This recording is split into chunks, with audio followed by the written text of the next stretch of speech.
بڑی افسوسناک خبر یہ ہے کہ بھائی عبد الوہاب جو تبلیغی جماعت کے بڑے تھے وہ فوت ہو گئے.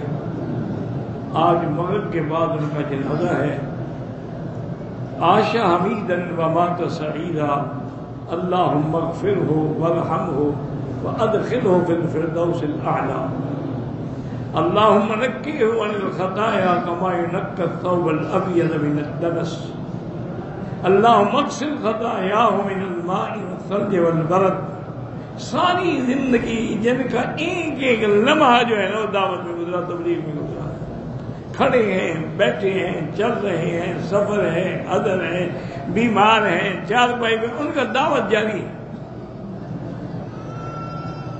اللہ نے ان سے اتنا بڑا کام لیا ہے کہ 57 ملکوں میں تبلیغ کی جماعت پہنچی ماشاءاللہ. یعنی جو بھی آیا ہے نا جی الحمدللہ اللہ نے ایک سے ایک بڑھ کے کام. پہلے حضرت مولانا الیاس رحمۃ اللہ علیہ تھے تو اب سب کو گمان تھا کہ ان کے بعد کیا ہوگا، تو اللہ نے ان کے بعد مولانا محمد یوسف صاحب ان کے صاحبزادے تھے، ان کو بھیجا.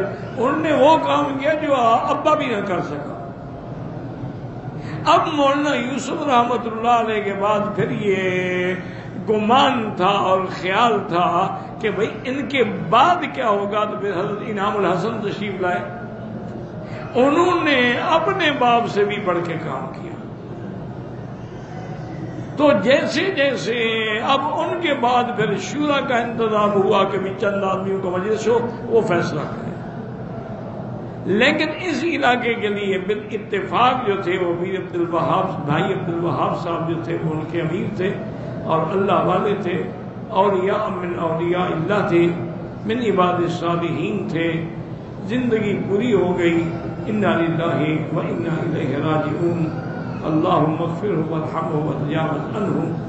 اللہم اغفر لنا وللمسلمین والمسلمات والمؤمنین والمؤمنات الاحیاء منہم والاموات.